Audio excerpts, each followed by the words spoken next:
Beleza? Professor Flávio Barcelos aqui para mais uma aula de conversão de energia, dando continuidade, né, à nossa sequência teórica. A gente vai falar hoje, começar a falar hoje do capítulo 4 do livro-texto do Fitzgerald. Inclusive esse material, esses slides são fornecidos pela própria editora do livro, então é um material do autor, tá? Que dá permissão para nós podermos usarmos, e dessa forma então eu vou seguir numa sequência bem linear e bem sincronizada, bem coerente com o que é apresentado no livro-texto. A única diferença é que esse material está em inglês, está seguindo a versão, a sexta edição em inglês, mas é uma questão só de tradução. Beleza? Então a gente vai começar a falar hoje sobre introdução a máquinas rotativas, né?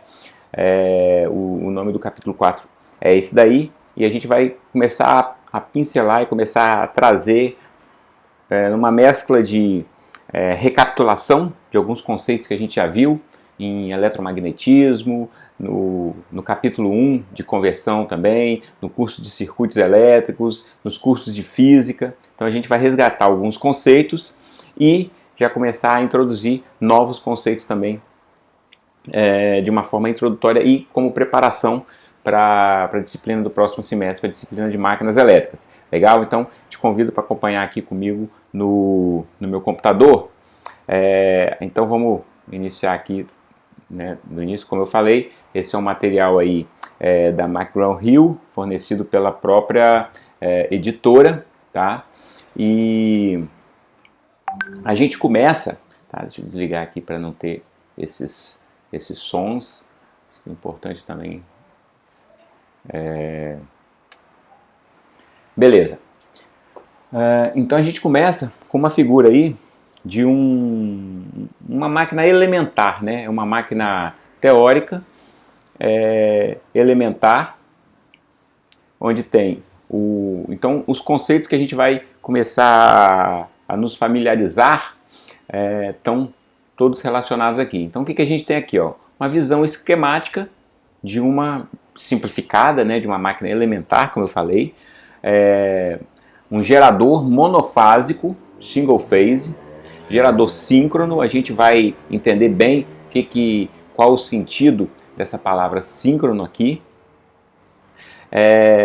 e de dois polos. A gente vai entender também bem o que significa essa questão também de ter dois polos. Então vamos dar uma olhada aqui no esquema, né? Eu tenho aqui de cara uma indicação de um ângulo de deslocamento chamado θ, né? θA, ok? Esse nosso ângulo vai ser o nosso ângulo de referência para todos os estudos e os equacionamentos, as expressões que a gente vai desenvolver daqui para frente. Então eu tenho aqui também uma parte externa, tá? Que está preenchida aqui por essas linhas de fluxo que eu estou acompanhando, que eu estou desenhando aqui com a caneta. Então eu tenho esses caminhos de fluxo, ó, né? Caminhos de fluxo que percorrem o rotor, que é essa parte do meio. Eu vou falar dele mais para frente. Percorrem e fecham o circuito pelo estator, se havendo uma bifurcação, se dividindo no estator. Então uma parte vai e circula no sentido horário e outras linhas de fluxo circulam no sentido anti-horário. E elas vêm e retornam, fecham aqui por baixo de novo, ok? E fecham um caminho através do rotor. Flávio, por que fecha exatamente através do rotor, né, nesse sentido que está indicando? Porque é o caminho de menor relutância, né? Ela poderia querer fechar por aqui, ó, né? Mas aí ela tem que enfrentar todo esse air gap aqui, esse entreferro gigante aqui do meio, né? Aqui então seria a pior escolha para as linhas de fluxo para fechar esse circuito. Então a melhor escolha é justamente aqui, onde o entreferro, o air gap, é menor, certo? Então ela fecha o circuito magnético por aqui. Ok, voltando aqui para limpar os rabiscos, né? O rotor, que é a peça do meio, peça central aqui, ele está envolvido por o que a gente chama de dois enrolamentos de campo, field winding, né? Então esses dois enrolamentos de campo aí, campo, por que campo, né? Por que field? Porque eu estou me referindo à força magnetomotriz, ao elemento que gera, que produz o fluxo magnético, que produz o campo magnético. Então, esse enrolamento aqui, ele produz o campo magnético e o campo magnético fecha pelo caminho do núcleo formado pelo estator. Ok, então esse campo magnético, essa força magnetomotriz, ela é produzida, ela é gerada através dos enrolamentos que estão aqui envolvendo o rotor. Então eu tenho aqui, ó, chamado enrolamento de campo, e tenho uma indicação, né, de cruz, que é o símbolo para corrente entrando no plano da figura, entrando aí na tela do computador, e esse pontinho aqui é a corrente que deu a volta lá por trás e está saindo do plano da figura. Ok, o que eu tenho mais aqui também? Eu tenho aqui, ó, umas indicações de A e menos A, que correspondem ao enrolamento de armadura, né? Esse A é o enrolamento da fase A na armadura, tá? Anotem também esse conceito, essa palavra aí, essa palavra nova, armadura, ela vai estar sempre ligada a uma máquina elétrica. Máquina elétrica é o termo genérico para motor ou gerador. A gente já viu, já discutiu isso aí em capítulos anteriores, capítulos que tratavam do fluxo de potência, né, com o princípio de conservação de energia, onde eu entro com um tipo de energia, eu modifico, né, eu mudo a forma e eu saio com outro tipo de energia. A máquina elétrica é um elemento que faz isso. Então essa energia que está entrando pode ser uma energia elétrica e está saindo uma energia mecânica, e aí eu estou me referindo então a uma máquina elétrica do tipo motor, ou eu posso estar entrando com uma energia mecânica e saindo uma energia elétrica, e aí eu estou me referindo a uma máquina elétrica do tipo gerador. Ok? Então nesse caso aqui, como o enunciado da figura 4.4 indica, é um gerador, né? Foi um trava-língua aí falar gerador e ler generator, então generador, né? É um gerador elétrico. Beleza. Esse estator, vou ligar isso aqui. Esse estator é feito do material ferromagnético, da mesma forma que o rotor, para proporcionar um bom caminho para o fluxo magnético, certo? Eu tenho aqui um outro elemento aqui indicativo nessa figura também, que é essa bolinha aqui do meio, estou desenhando aqui, que eu estou pintando. Essa bolinha indica um eixo de rotação, ou seja, é possível que o meu rotor ele gire, ele faça um movimento circular em torno desse eixo aí, ok?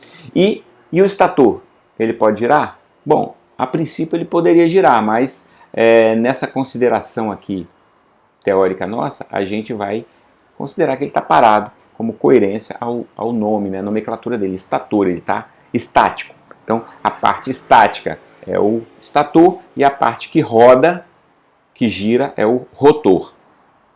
Ok, então, definido aí esses elementos na figura, eu estou sendo bem prolixo, estou sendo bem detalhista em cada um dos elementos, porque a gente vai usar bastante, tá? Tanto a nomenclatura como essa ilustração aí,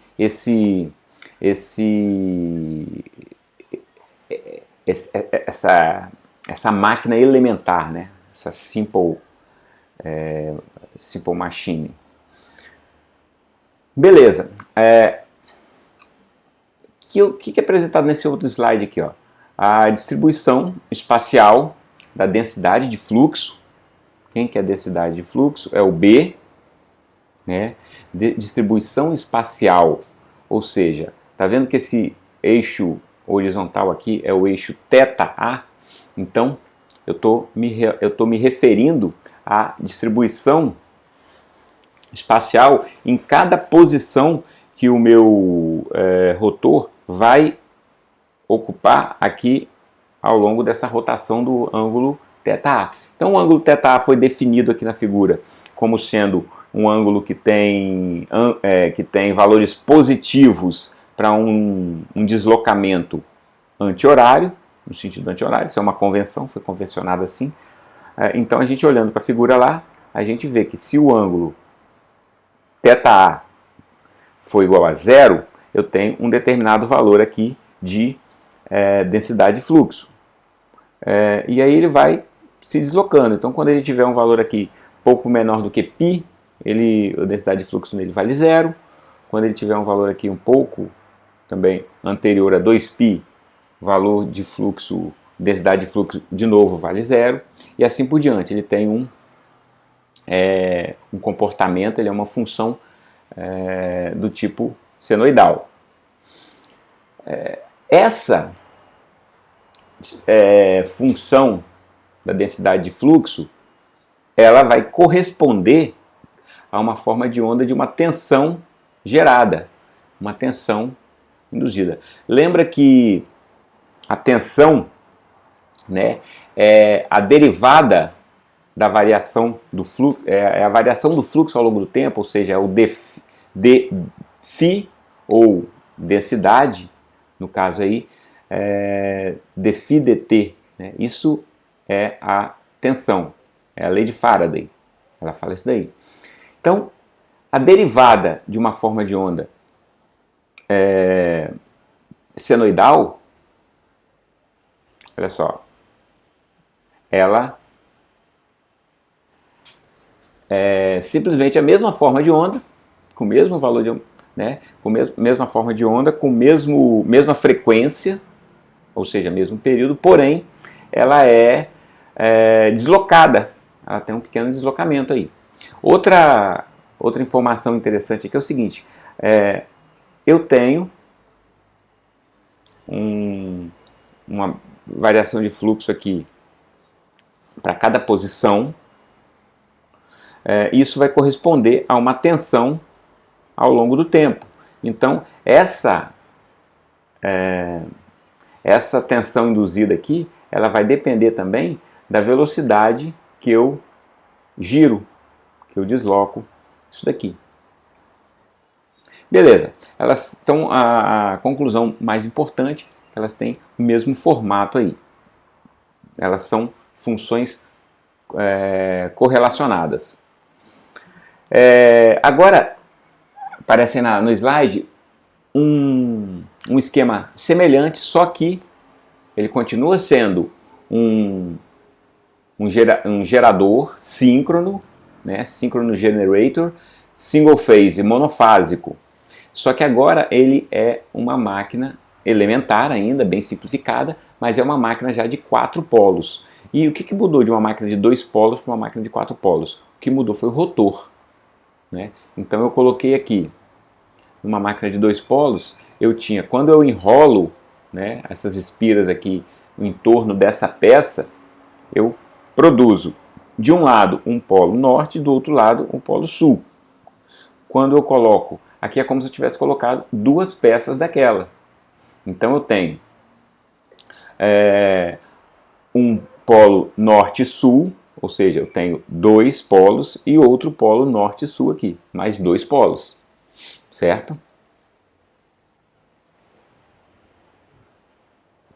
E por que essa disposição? Por que esse norte ele está aqui próximo a esse sul e ele não está aqui, né? Poderia ter um sul aqui, um norte aqui, né? Só que se eu fizesse assim, sul aqui e norte aqui, a outro polo que eu colocasse aqui, ele iria acabar se juntando e formando um único polo e eu acabaria caindo numa situação de máquina de 2 polos novamente. Então, o jeito de eu fazer com que essa máquina tenha 4 polos, ou até mais, eu posso ter 6 polos, posso ter 8 polos, posso ter 12 polos, posso ter outros números pares de polo, sempre par, né?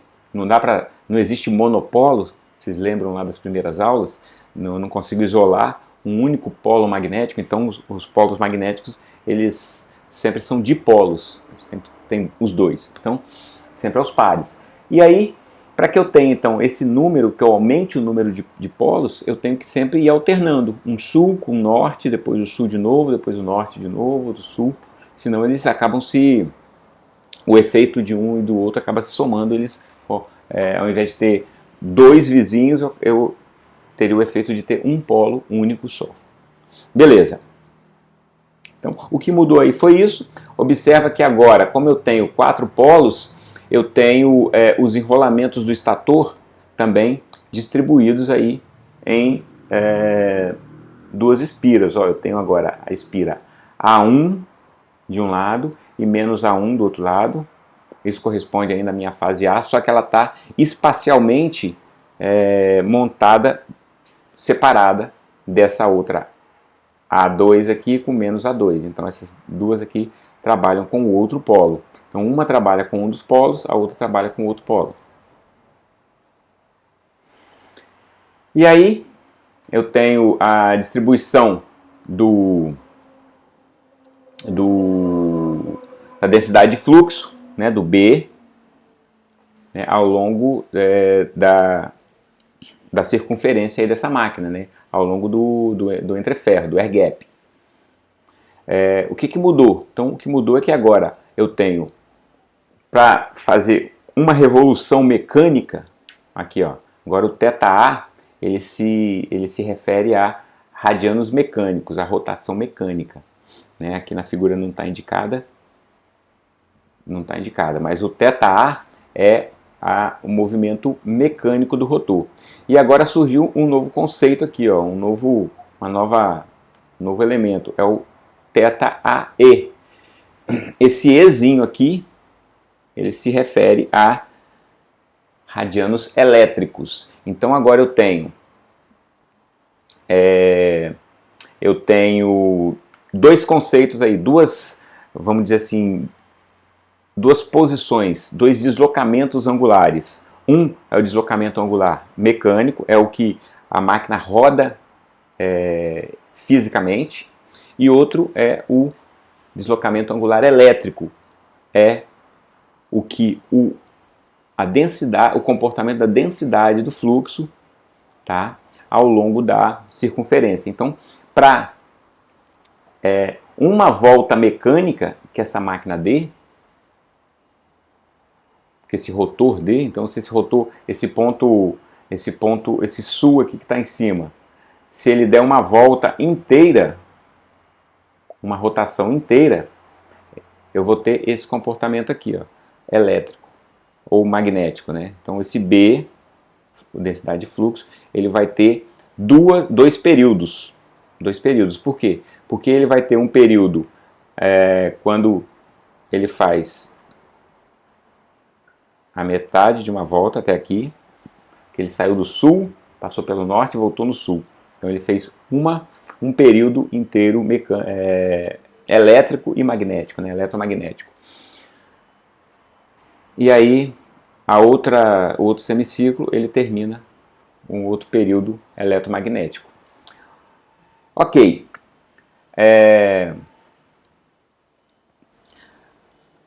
Agora na nossa outra figura aí, a gente tem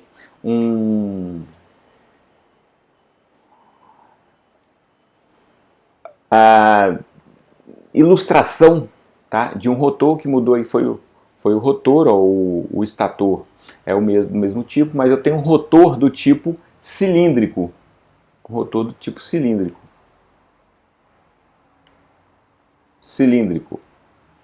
E o enrolamento do rotor cilíndrico, ele tem esse formato aqui. Desculpa, o rotor cilíndrico, ele tem um formato, adivinha? Cilíndrico, como o nome já diz. O que a gente quer dizer com isso? A gente quer dizer que esse entreferro aqui, ó, esse espaçamento aqui, ele é constante ao longo de todo o rotor. Então, o rotor cilíndrico ele é construído para ele ter realmente um formato cilíndrico. E como é que chama esse outro aqui? Acho que eu não cheguei a falar na explicação, né? Esse aqui chama polos salientes. Então, olha só. Por que é um polo saliente? Porque ele tem essa saliência aqui, ó, mais próxima do estator, de forma que aqui eu tenho um entreferro pequeno, mas aqui nessa parte, ó, a parte magnética, ela está bem longe, o gap é muito grande. A gente pode ver isso também no de dois polos, né? Comentei no de dois polos, cheguei a comentar. Então o gap aqui, ele é pequeno, na saliência do polo, e aqui é muito grande. Ou seja, ele tem uma diferença muito grande de relutância da peça quando ela está nessa posição para quando ela está, o fluxo está vendo por essa posição. Já no caso do rotor cilíndrico, não. Rotor cilíndrico a gente tem esse gap aqui constante ao longo de toda a circunferência do estator. Esse aqui é dois polos, tá? Apesar da gente estar vendo aí um monte de fiozinho no rotor, ó, dois polos. Por quê? Porque essa bobina que a corrente está saindo aqui, ela está entrando aqui. Essa bobina que a corrente está saindo aqui, está entrando aqui. Essa aqui, assim sucessivamente. Ou seja, todas elas formam o mesmo fazem parte do mesmo circuito e são apenas espiras, tá? São espiras de uma mesma bobina, de tal forma que a corrente vai ter o mesmo sentido e vai produzir um único par de polos, um norte em cima e um sul embaixo. Ou seja, eu tenho dois polos apenas. E aí, como é que isso ficaria para uma máquina trifásica, né? Para um gerador trifásico? E aí tá duas ilustrações mostrando na letra A um gerador trifásico de dois polos, os dois polos norte e sul, né, localizados no rotor, e as fases A, menos A aqui, B, fase B e menos B, e fase C e menos C. Ok? Então eu tenho um enrolamento de fase,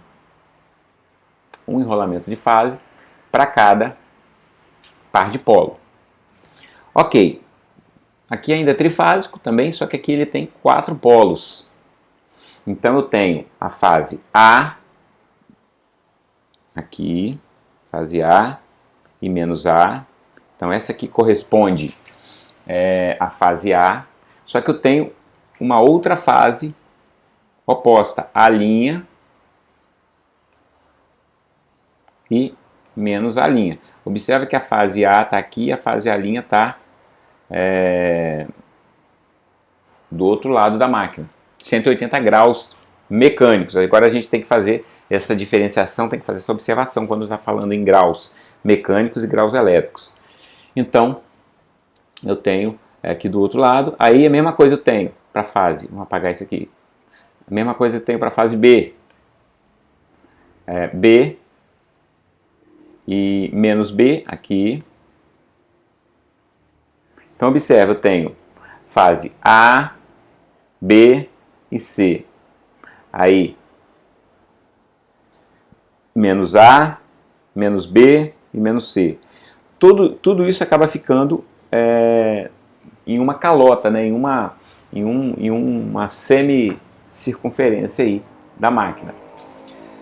E do outro lado, no outra semicircunferência, ela tem a linha, aqui eu tenho uma linhazinha aqui, a linha, tem menos a linha aqui, tenho B', menos B' e C' aqui e menos C', todas nessa outra calota aqui, né, para a gente dividir a nossa máquina dessa forma. Ok, no item C eu tenho aqui a forma de ligação, né, um exemplo. Nesse exemplo aqui ela está na forma Y, na forma estrela. Então eu tenho A menos A menos A', formando a minha fase A. Então são dois enrolamentos, duas bobinas distintas, mas ligadas em série, de tal forma que elas formem, elas estejam todas na fase A. A minha fase B, ela é formada pelas bobinas B e B', e a fase C pelas bobinas C e C'.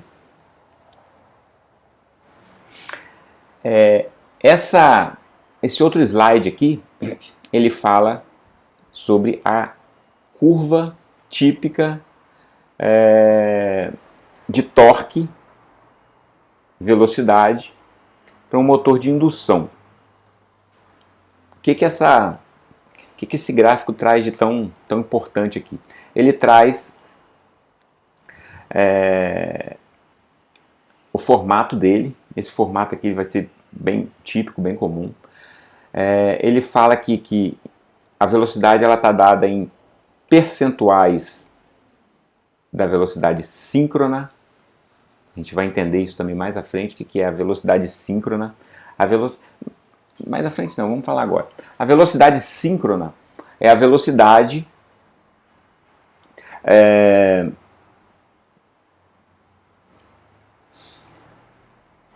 velocidade síncrona acontece, na verdade a velocidade síncrona é a velocidade de rotação dos ângulos elétricos. Tá? E a gente chama uma máquina de máquina síncrona quando a velocidade mecânica dela é proporcional à velocidade elétrica, proporcional em relação ao número de polos.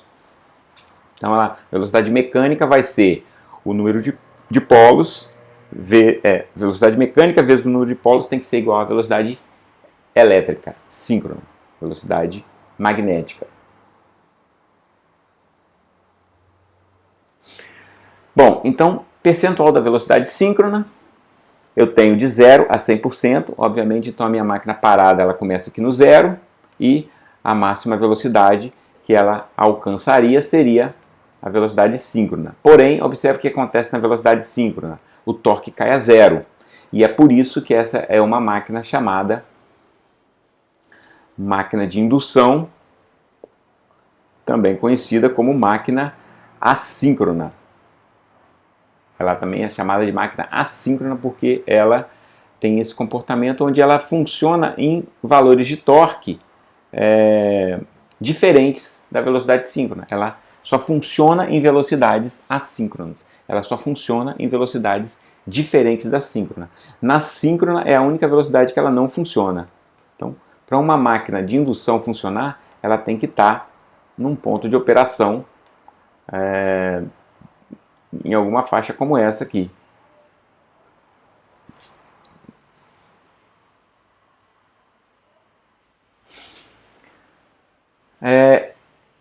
Nessa figura 4.17, né, nosso slide 4.8, é apresentado o conceito da máquina DC Machine.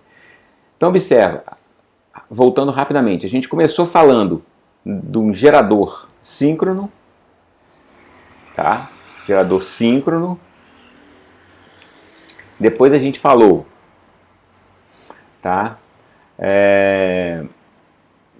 Começamos no monofásico, falamos do gerador síncrono trifásico. Agora a gente está falando do motor de indução, ou seja, é um motor assíncrono. É um motor assíncrono. E agora a gente está falando de uma máquina DC. Tanto a máquina síncrona quanto as máquinas assíncronas, tanto uma como outra, elas são máquinas AC, máquinas de corrente alternada. E agora a gente vai falar um pouquinho da máquina DC. A máquina DC, ela tem uma construção um pouco diferente. Olha só, a máquina DC ela tem o campo, olha que interessante, ela tem o campo, pelo menos essa elementar aqui, né, essa mais simples, ela tem o campo fixo e o que roda, aqui ó, rotation, o elemento que gira, que roda, ele é chamado de armadura. Então eu tenho a armadura que gira, que fica montada no rotor, e tenho o campo, o circuito de campo montado no estator. É o contrário da máquina síncrona AC, de corrente alternada. Olha só, o rotor é que tinha os enrolamentos de campo, a parte que girava que tinha os enrolamentos de campo, e o estator é montado a armadura, e na máquina DC o contrário, certo? Além disso, eu tenho aqui, ó, alguns elementos importantíssimos. Ó. Então tenho a minha armadura, eu tenho aqui as minhas escovas de carbono, de grafite, de algum material que seja mole, que se desgaste facilmente, mas que seja um condutor elétrico. Então isso aqui é uma escova cujo objetivo é ter contato com essa parte aqui, tá vendo essa parte aqui que eu vou desenhar? Ó, essa parte, isso aqui é um segmento de anel, ó, segmentos do comutador. Esse aqui forma um anel inteiro e se eu cortar ele no meio, eu cortei ele no meio aqui em duas partes, eu tenho dois segmentos desse anel. Esses segmentos, eles estão conectados ao enrolamento do rotor e eles conseguem transportar a corrente para dentro de uma peça que está girando. Então, isso aqui é o comutador. E outra coisa que ele faz, além de transportar a corrente para dentro de uma peça que está girando, ele também inverte o sentido dessa corrente. Então observa aqui, por exemplo, a escova positiva aqui, ó, a escova positiva, ela nesse momento está ligada ao ponto A do enrolamento da armadura. Só que quando a armadura der 180 graus de giro aí, vai passar, a escova positiva vai passar a estar em contato com o enrolamento menos A, o lado da bobina menos A, da armadura, certo? Então, esses são os elementos que tem nessa figura aí. Além disso, eu tenho os dois polos magnéticos, né? O sul aqui embaixo e o norte. Esse sul e o norte, eles são produzidos mais comumente por um eletroímã, ou seja, eu tenho então uma corrente elétrica produzindo esses dois polos aí, mas eu posso ter também um ímã magnético, isso aí poderia ser indiferente. E aí, a gente tem, em função do desenho e dessa estrutura de comutação na máquina DC, eu tenho uma distribuição espacial, né, da densidade de fluxo, do B, de uma forma um pouco diferente. Então ela tem esses achatamentos aqui, devido às comutações,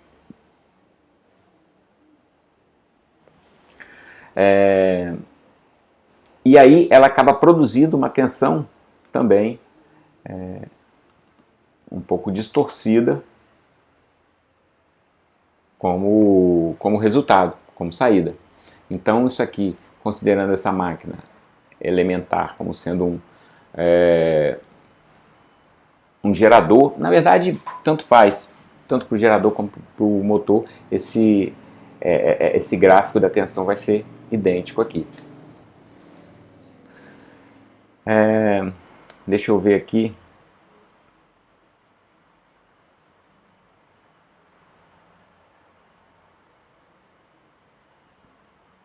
Vamos parar por aqui, para essa aula não ficar muito densa, muito cansativa, muito rápida também, com muita informação. Então, vamos parar por aqui.